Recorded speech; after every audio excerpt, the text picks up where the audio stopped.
Uma pessoa, ontem, durante o cântico, teve várias manifestações e várias percepções e visões. E ela gostaria de saber se isto foi uma ilusão dela ou se foi real. Em princípio, a pessoa deveria verificar se foi positivo para ela o que ela percebeu e o que ela viu. Se foi evolutivo, se ela se sentiu bem, se ela se sentiu em paz. Então, se ela se pacificou, se a mente acalmou, se o coração abriu, se ela se dispôs a ser melhor, a fazer o bem, então foi positivo.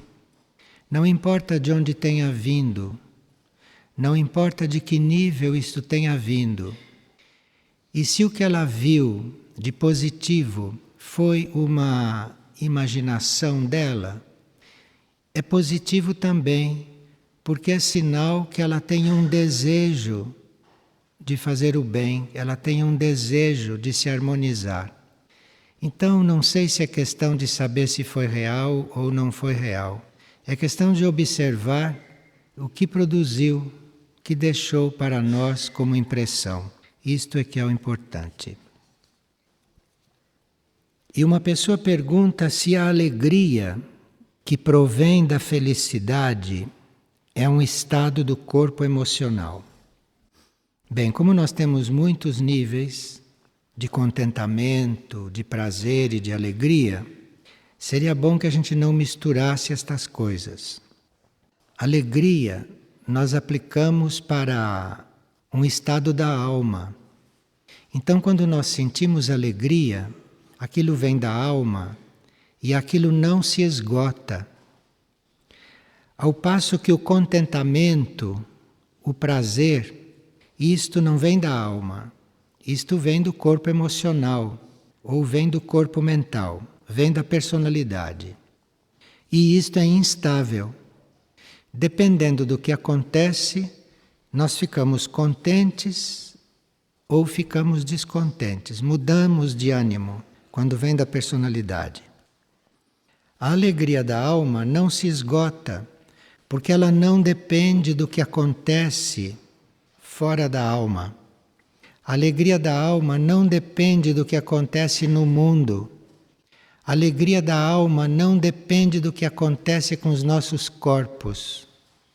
A alegria da alma é dentro da alma e é uma alegria por ela estar encontrando a luz que procura, por ela estar indo na direção da mônada, do espírito, que é o núcleo mais profundo. E a palavra felicidade não se aplica espiritualmente. A palavra felicidade se aplica humanamente. As pessoas são felizes quando são contentadas e são infelizes quando não são contentadas. Então, felicidade, prazer, contentamento, tudo isto é humano e tudo isso é instável. Tudo isto não é confiável, não é seguro. Nós podemos estar num estado de não contentamento humano e a alma pode estar alegre por nós estarmos nos desencantando com um estado material. Então, o nosso ser vive nesses planos, nesses níveis, e nós temos que reconhecer o que se passa conosco. Porque às vezes nós temos sentimentos contraditórios. É sinal que em um plano temos um sentimento, num outro plano temos um outro sentimento. E é bom que a gente se identifique com o sentimento do plano mais alto, porque aí os planos mais densos vão se pacificando ou vão se habituando a não estarem assim tão atendidos por nós. E quando nós temos certos descontentamentos, talvez seja bom a gente não cuidar muito disto e buscar a alegria da alma. Porque aí aquele descontentamento vai se esvaziando, porque você não presta muita atenção nele. Esses planos da personalidade, esses níveis da personalidade, eles cessam de influir à medida que nós não damos muita importância para eles. Damos a importância que precisam ter, não mais do que isto. Mas também é preciso que a gente aumente a concentração na alma, no ser interior, para nós irmos entrando nesses níveis de maior estabilidade, nesses níveis de maior equilíbrio. Uma pessoa pergunta: se todos nós somos reencarnados, como é que cada vez aumentam mais os seres que existem na Terra? Se são sempre os mesmos que reencarnam, como é que a população pode aumentar? A população encarnada aumenta porque o intervalo entre as encarnações está ficando cada vez mais curto. O número de almas é o mesmo, mas antigamente o intervalo entre as encarnações era muito mais longo. Na Índia, que é um país que tem uma alma muito madura, a Índia conhece muito estes fatos. E na Índia se fez muitos estudos sobre isso no passado. E na Índia se descobriu que antigamente nós ficávamos até milhares de anos desencarnados. Passavam milhares de anos entre uma encarnação e outra. E que hoje nós encarnamos depois de poucos anos. Há pessoas que reencarnam até depois de meses. Nesses estudos que se fazia sobre isto, se descobriu que quanto mais evoluída era a alma e quanto mais evoluído era o espírito, menos ele encarnava. E quanto mais imaturo e jovem, mais encarnava. Então, os indianos concluíram que a gente encarna para aprender. Acontece que existem as almas de compaixão. São almas de uma certa tendência. As almas todas não têm a mesma tendência. Mas existe um tipo de almas que tem a tendência para compaixão. Então, estas almas de compaixão, quando evoluem, eventualmente não ficam desencarnadas muito tempo, mas também encarnam tanto quanto os inexperientes, segundo elas, para ajudar a Terra, aqui no plano físico. Há outras almas que talvez não sejam consideradas de compaixão, sejam consideradas um outro tipo. Outras almas entendem que podem melhor ajudar a Terra se desencarnadas. É um outro tipo de alma, é uma outra tendência. E a nossa alma, se já ficou consciente da lei do serviço, deve estar já escolhendo a sua tendência. Então, cada um de nós tem um destino, cada um de nós tem um processo nesse sentido. E outro dia se estava falando na transmutação monádica. Transmutação monádica quer dizer, o nosso ser interior se retira, mas não há morte. O corpo permanece como é. O ser interior se retira porque decidiu ceder o corpo a um outro. Então, quando o nosso ser interior se retira, o outro ser, que vai receber o corpo como empréstimo, já está pronto para ingressar no corpo. Então não há morte, porque logo que um se retira, o outro entra. Então não há morte. Isto se chama transmutação monádica. Então a pessoa pergunta: qual é a idade mínima para haver uma transmutação monádica? E quais são os aspectos que a alma e os corpos devem amadurecer para que isto se torne possível? Para haver uma troca de seres, não há idade mínima. Pode haver uma mudança destas, pode haver uma troca de ser até no útero materno, antes da pessoa nascer fisicamente. Durante a gestação pode haver uma transmutação. Dependendo do tempo que a alma que vinha encarnando deve ficar na Terra.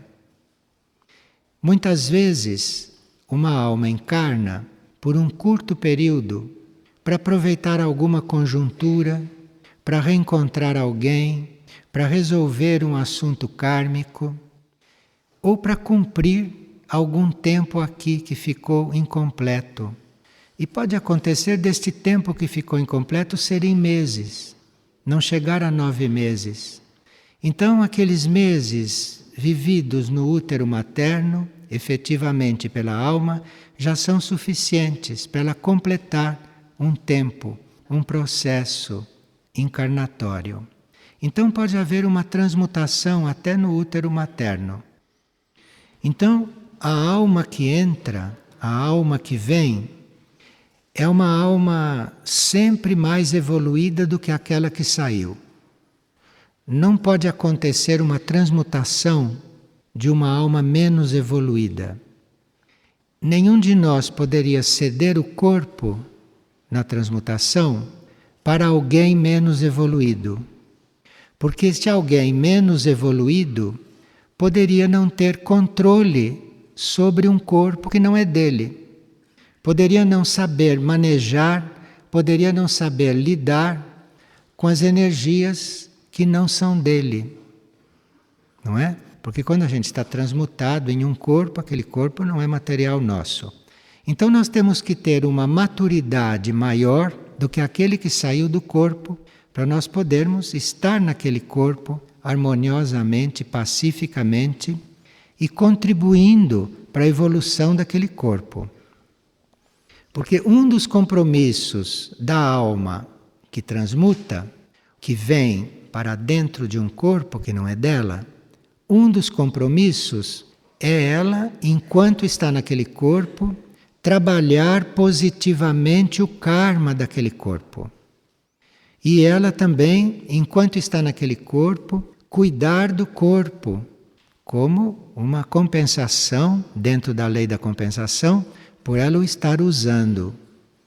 Então, quando nós cedemos o corpo para uma outra alma, aquela alma só pode transmutar se ela for mais evoluída do que nós, e nós com isto temos um progresso na nossa parte material, porque o nosso corpo foi habitado por um tempo por aquela alma. Pergunta-se também se o que troca é a alma ou é a mônada, ou é o espírito. A alma não pode se separar do espírito. Então, quando nós falamos em transmutação, quem sai realmente é a mônada. Aquilo é feito na vontade da mônada, na vontade do espírito, e a alma acompanha. Sai mônada e sai alma. E entra a nova mônada com a sua própria alma. Não acontece de uma alma ficar com a outra mônada. Isto é impossível. Porque isto é um processo unido. Isto é o mesmo processo. Agora, quais são os aspectos que a alma e os corpos devem amadurecer para que isto se torne possível? Bem, a alma tem que ter já consciência da sua meta. A alma tem que ter já uma meta bem definida. A alma já deve estar voltada para a mônada, já deve estar voltada para o espírito, e a alma já deve estar agindo, vivendo numa evolução além da evolução normal das almas. A alma precisa já ter visão do próprio destino, visão da própria tarefa.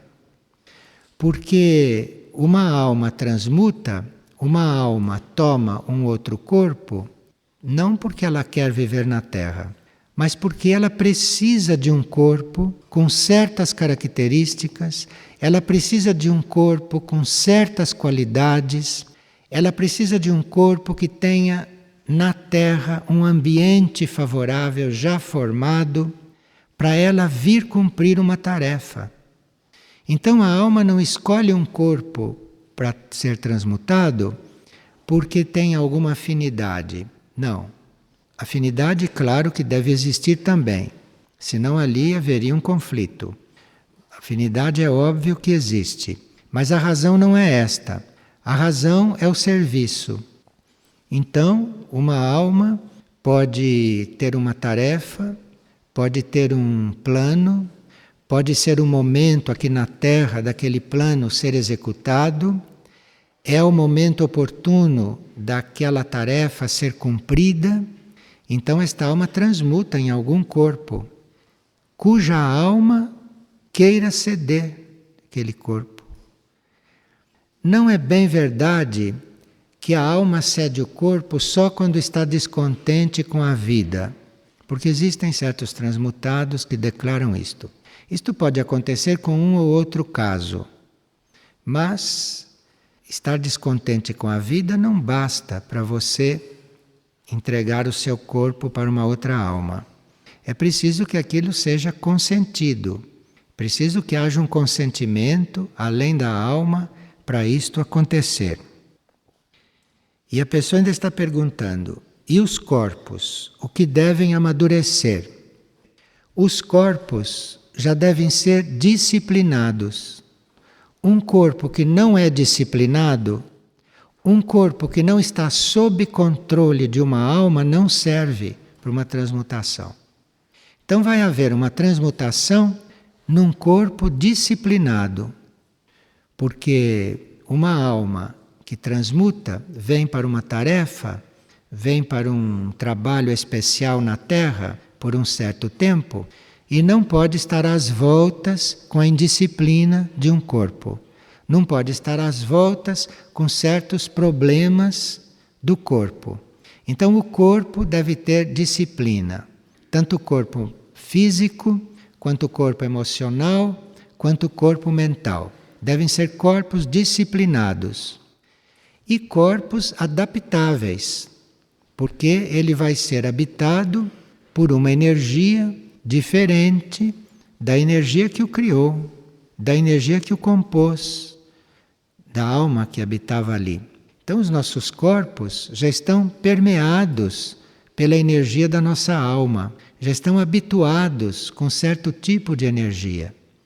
Então estes corpos têm que ser disciplinados e muito adaptáveis para se prestarem para um processo de transmutação. Essas transmutações não se dão quando a gente quer, ou quando a gente está insatisfeito, ou quando a gente quer melhorar. Essas transmutações se dão dentro de esquemas muito amplos, nos quais está envolvido o karma das almas, está envolvido o karma das pessoas, está envolvido também várias tarefas que aqui na Terra se organizam a partir dessas transmutações. A alma que cedeu o corpo não pode encarnar em nenhum outro enquanto dela está ocupado. Ela precisa voltar para o próprio corpo.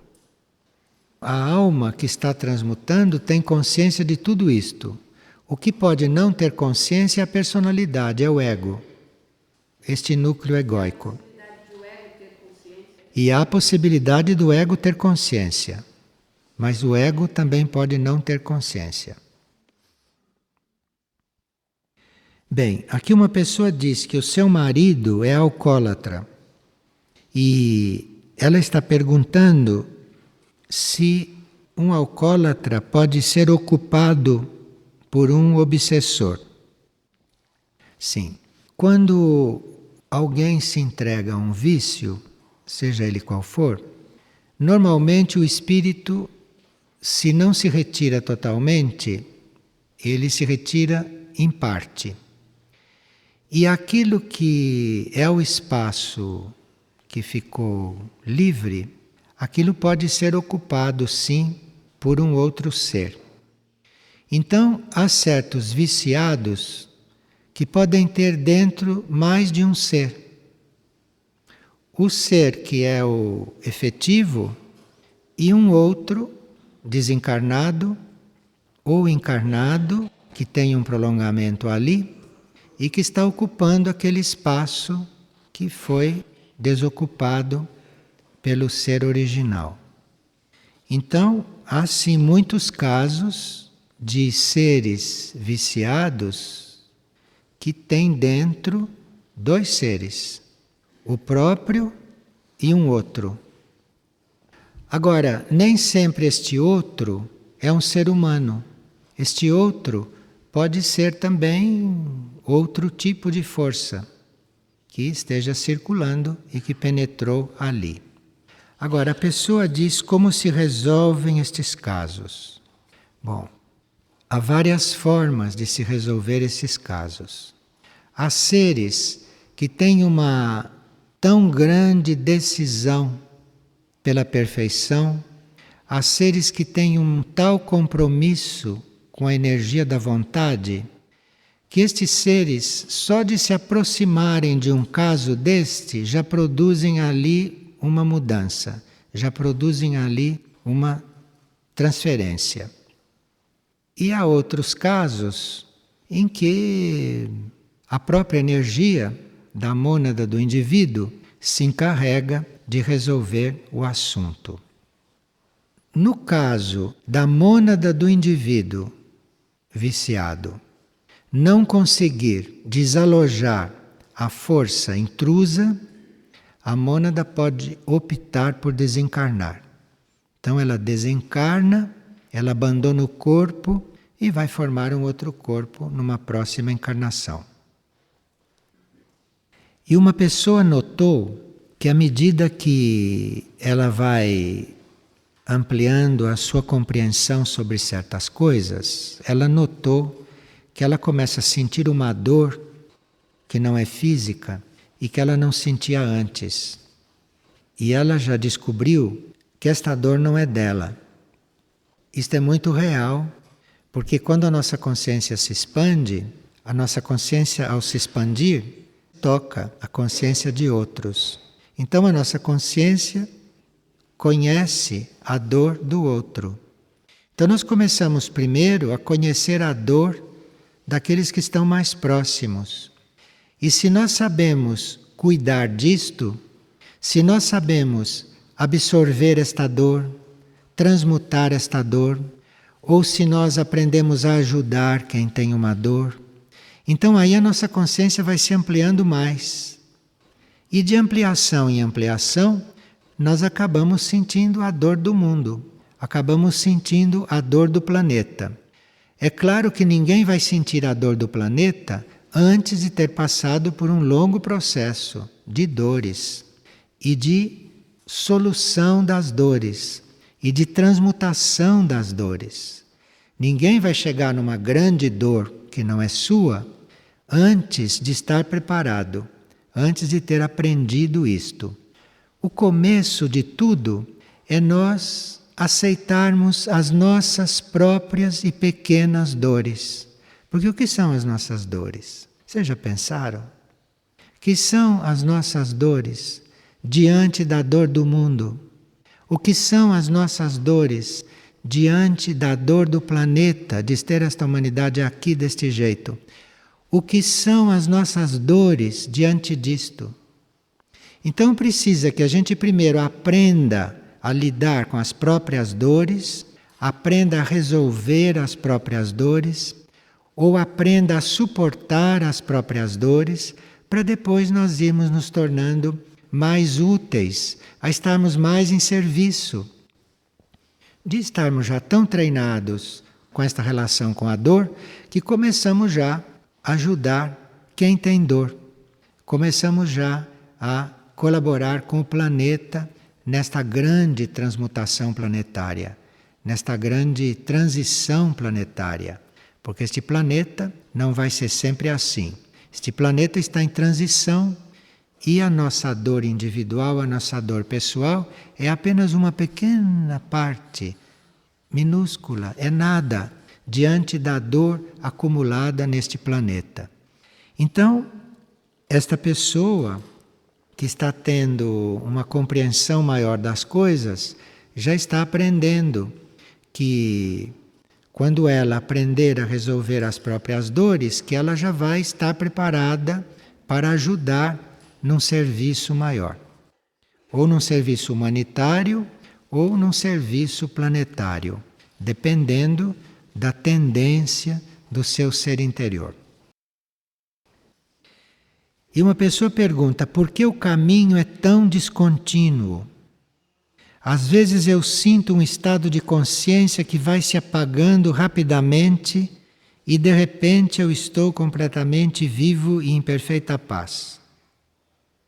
Essa descontinuidade, esta oscilação, isto é natural até que se chegue em um ponto de equilibrar estas coisas.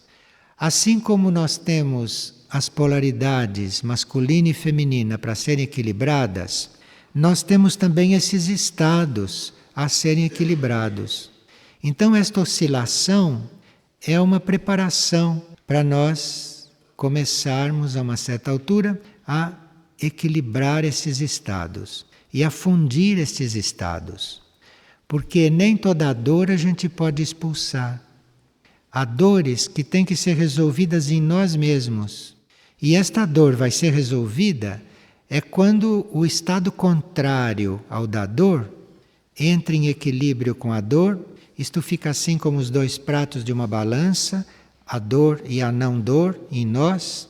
Então aquilo vai se fundindo, aquilo vai se sintetizando e claro que aí vai prevalecer sempre o bem. Quando prevaleceu o bem, quando prevaleceu a saúde, é sinal que a dor foi transmutada. A dor não foi expulsa, a dor foi transformada. A dor foi transformada em não dor. E isto acontece dentro dos seres. Isto já é um estágio que exige do ser maior controle, maior dedicação, muita renúncia e muito desapego por si próprio. Porque você está com este processo, se você não tem desapego por si próprio, a uma certa altura o ego pergunta: mas afinal, por que eu estou passando por isto? Eu não precisaria estar passando por isto. Esta é a mentalidade do ego. Agora, o ser interior, se já está preparado, se está maduro, é nessas situações que ele se realiza. É nessas situações que ele cresce. Então, se a gente é uma alma não madura, a gente pergunta mesmo, mas por que tem que passar por isto? Mas se a gente já é uma alma madura, encontra nisso a própria alegria, a própria razão de existir. Encontra nisso a razão do seu serviço. É uma questão de idade da alma. É uma questão de amadurecimento da alma. E é bom que todos nós ouçamos estas coisas, porque todos nós vamos chegar um dia nestas situações. E o quanto antes compreendermos essas situações e nos abrirmos para elas e aceitarmos, quanto antes vamos servir a humanidade, vamos servir ao mundo. E vamos nos libertar desta condição humana de não saber onde está e o que está fazendo e para onde vai. Porque é através destas provas, é através desta aprendizagem, é através desta vida interna consciente, é através disto que o ser interior vai se libertando da ignorância e vai entrando em um nível, em uma faixa de consciência e de luz, para poder se liberar daquilo que é a ignorância, para participar ativamente, conscientemente da evolução. Sim. Claro, você não pode desapegar-se de si própria antes de se desapegar das coisas. Primeiro nós começamos a nos desapegar das coisas, depois começamos a nos desapegar das pessoas, depois das ideias, dos costumes, dos hábitos. É uma gradual evolução. É uma série de desapegos. Quando você já se desapegou das coisas, das pessoas, das ideias, das situações, enfim, quando estas coisas que são mais simples, você já as liberou, aí chegou o momento de você se liberar de si, de você renunciar a si, de você ficar desapegado de si. Isto vem depois. E você vai se desapegando de si à medida que vai vivendo certas provas. Vêm as provas adequadas para você se desapegar de si. E aí você vai se desapegando aos poucos também, gradualmente. Mas ninguém vai se desapegar de si enquanto está apegado a coisas materiais, enquanto está apegado a pessoas, enquanto está apegado a situações e a coisas mais sutis. Depois que a gente se desapega de tudo isto, é que começa o desapego de si próprio. Um dos estágios do desapego de si próprio é que as coisas vão acontecendo em nós, é como se estivesse acontecendo fora. Nós não somos tocados por aquilo. Nós estamos no nosso plano, na nossa posição, e as coisas estão acontecendo em nós. Coisas várias. Isto quer dizer que nós já estamos nos desapegando de nós. Os nossos corpos, os nossos núcleos de força vão passando por certos processos e isto não toca tanto a nossa consciência. Isto quer dizer que nós estamos nos desapegando de nós. Quando nós vamos nos desapegando de nós, nosso processo não para. E o processo dos corpos também não para. Mas é diferente, porque é um processo evolutivo dentro de um esquema geral de evolução da matéria e que nós estamos ali praticamente como espectadores. E quando podemos, damos uma ajuda, como se não fosse nós. Aquilo é um processo da matéria. Aquilo não é um processo íntimo nosso. Então aí nós estamos já nos desapegando de nós. Que a vida fica como um sonho? Ah, sim, mas que a vida é um sonho, isso é uma das primeiras coisas que a gente descobre, não? Isto aqui é como um sonho, para alguns um pesadelo. Mas isto aqui é como um sonho. Vai chegar o momento em que a gente acorda. E o que se pode fazer para desenvolver uma gratidão genuína e profunda por tudo, inclusive pelas provas? Bem, se a gente quiser isto sinceramente, se a gente realmente quiser que isto aconteça, isto vai amadurecendo e isto vai então surgindo. É uma questão de amadurecimento da consciência, não é só uma questão de vontade da gente. A gente tem vontade e vai acontecendo um amadurecimento. A consciência amadurece e a gratidão emerge, bem naturalmente. Precisa fé neste processo. A fé é muito importante. Mais alguma coisa? Pois não.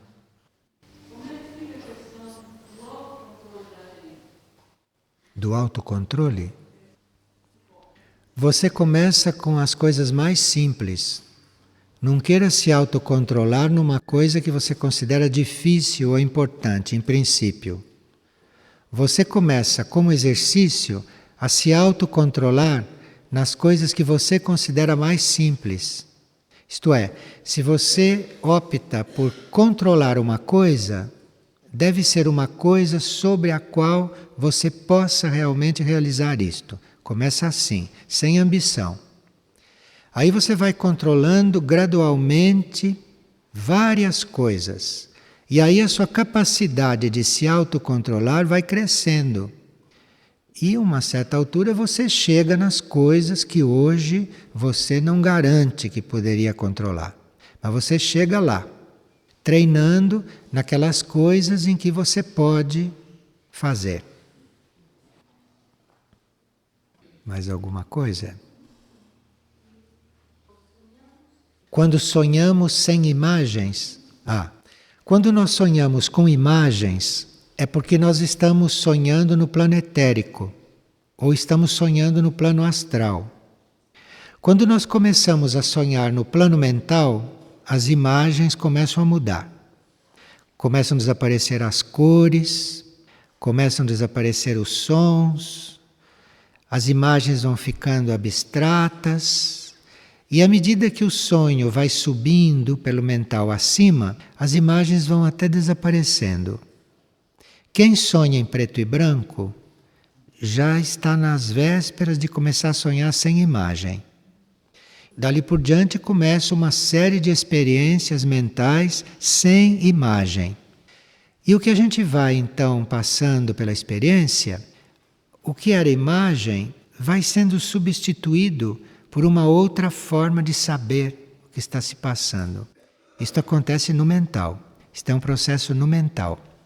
E claro que se você no mental, se você ainda sonha com imagens em branco e preto, se você ainda sonha com imagens e você depois percebe que está sonhando, mas que não tem imagens, você já está ali aprendendo um outro tipo de percepção, uma outra forma de estar diante do que acontece.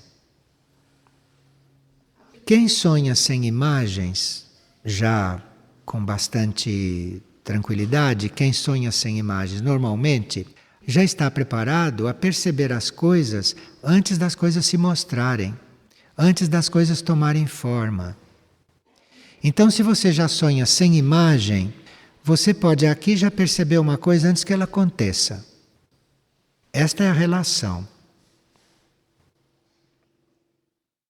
Quem são os anjos? Pergunta uma pessoa. Qual é o seu trabalho?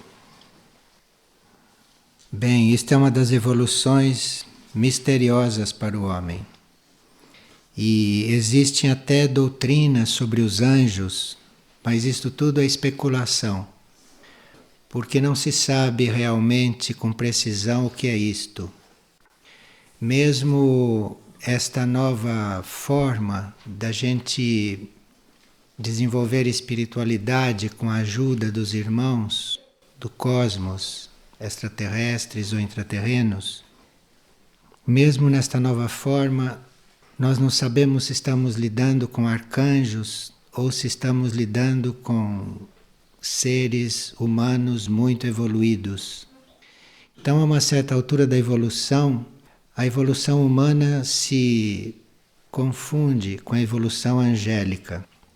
Não sabemos, por exemplo, se um Nicolás é da linha humana ou se é da linha angélica, ou se é da linha humana com consciência de arcanjo. Então, isto é muito pouco claro para nós na evolução humana. Mas o que a gente pode dizer com uma certa segurança é que estes seres angélicos têm o seu campo de ação nos planos espirituais e a ação deles é toda no espiritual. Não existe um anjo agindo aqui, como o homem ignorantemente crê e pensa. Estes anjos estimulam a nossa evolução no plano espiritual. Agora, pode acontecer que um ser que nos ajude no plano espiritual e que tenha a sua consciência focalizada no espiritual, que ele, de lá, ou através de alguma projeção sua, que ele transmute cargas psíquicas do plano mental e até do plano astral. Mas um ser destes está transmutando coisas no plano astral, não se pode dizer que ele esteja no plano astral. Ali tem um reflexo dele, ou uma projeção, ou algum raio que ele enviou para fazer aquele trabalho.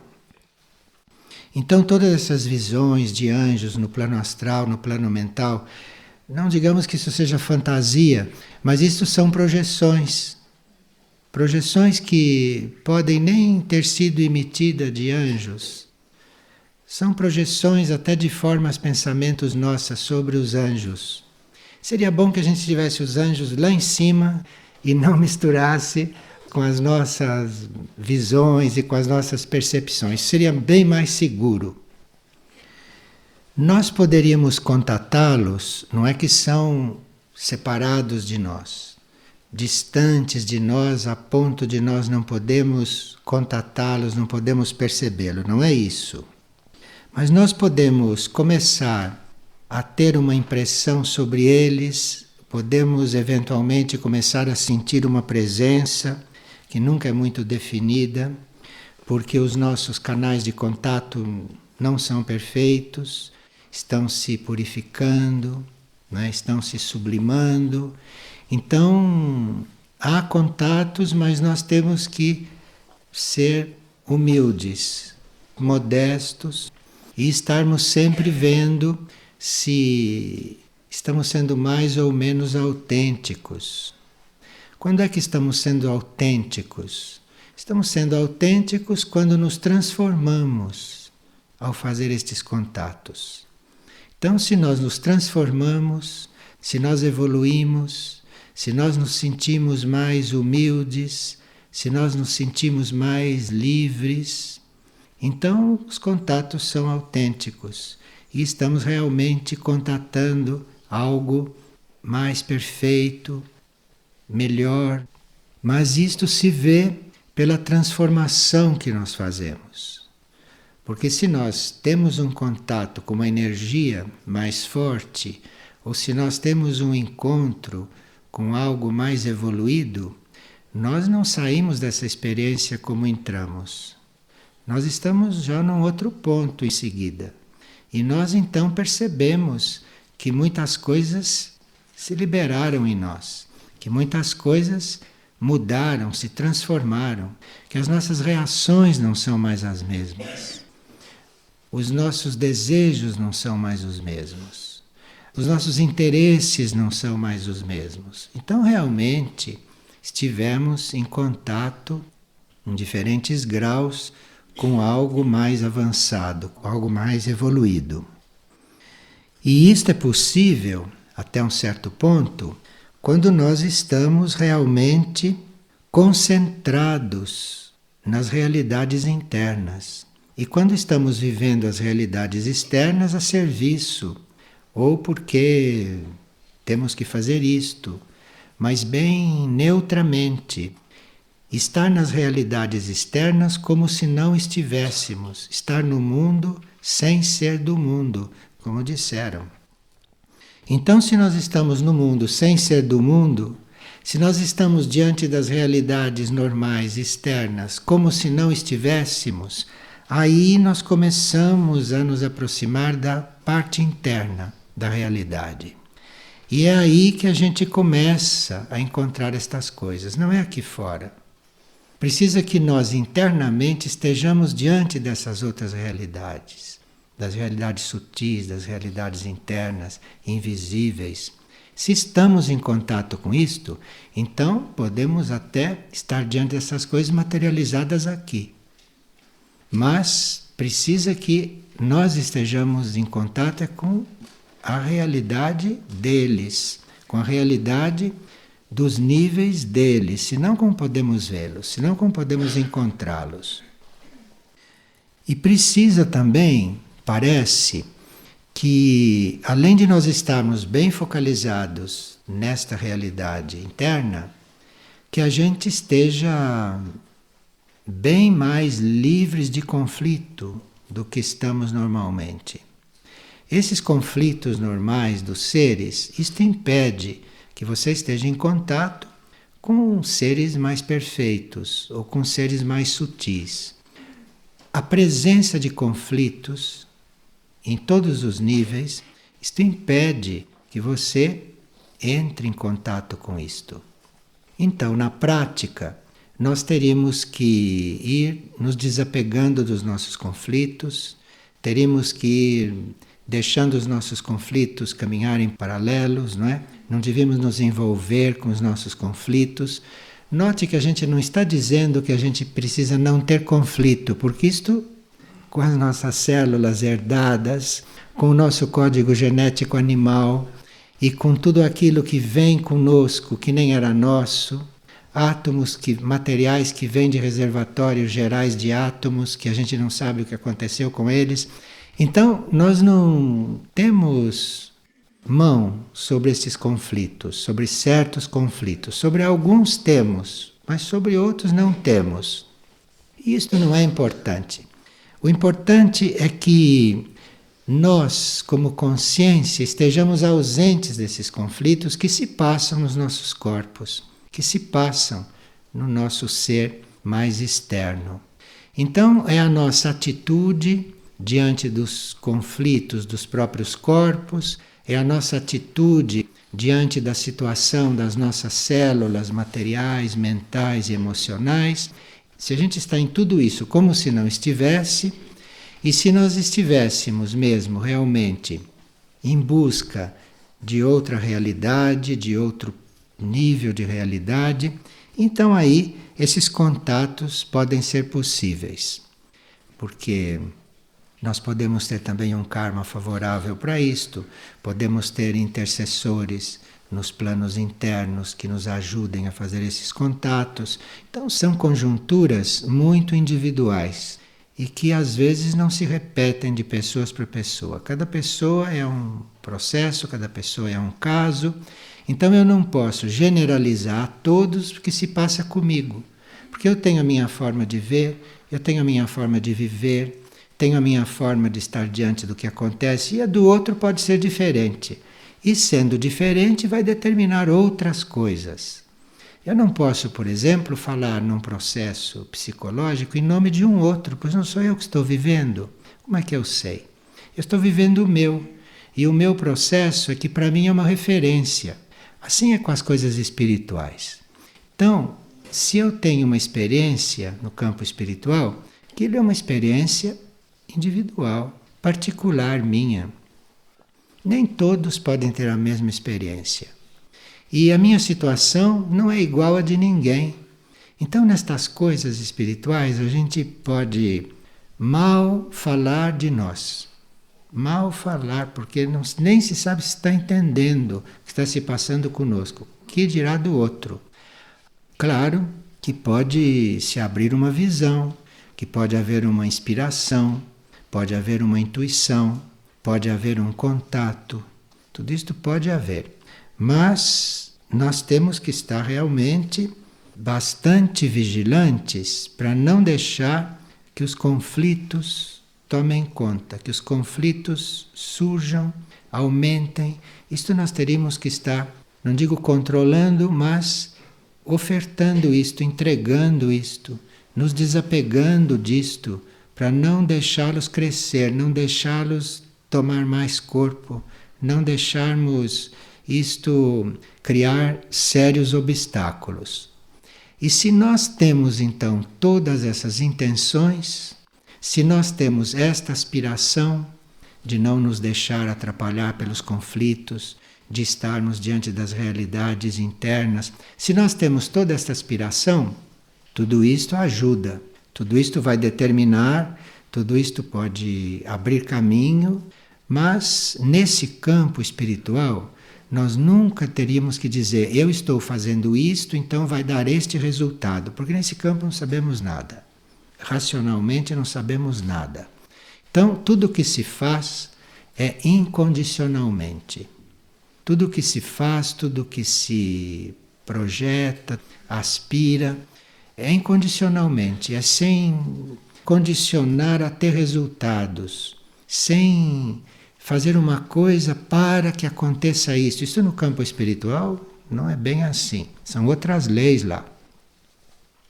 E com os anjos, então, é isto e mais coisas, porque não é a mesma evolução nossa.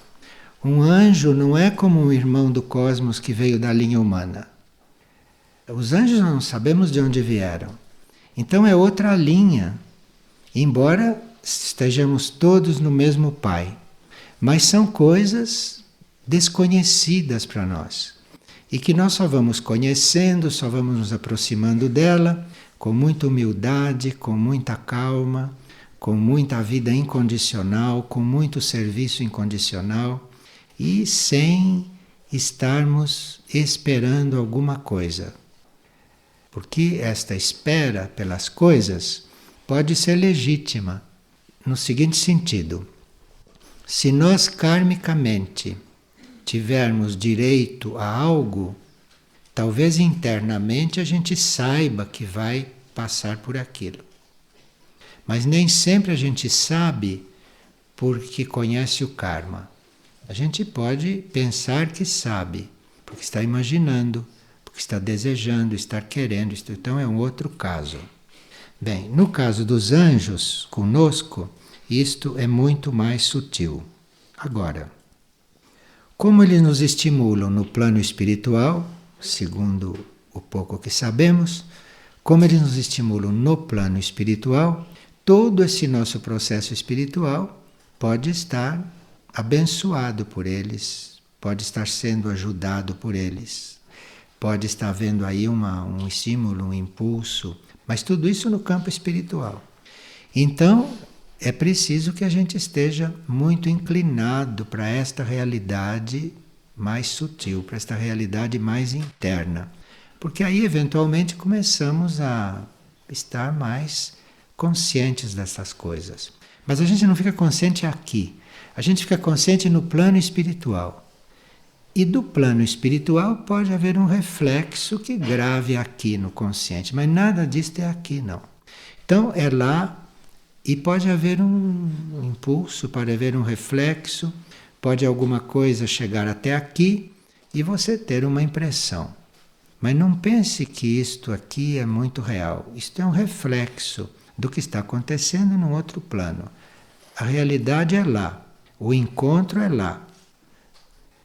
Mesmo que se materialize aqui, que aconteça alguma coisa aqui de real ou de mais ou menos real, é tudo lá que se cria e que se vive. Precisa ter muito cuidado com isto, porque nós podemos aqui, dentro desses corpos materiais, principalmente dentro do corpo mental, podemos nos iludir muito facilmente com estas coisas.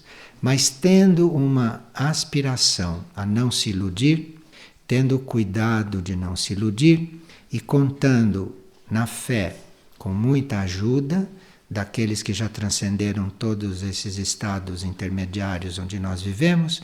Então, contando com isto, tendo muita fé nisto, as coisas podem ser muito positivas e nós podemos ter, então, uma relação muito positiva com todas essas realidades.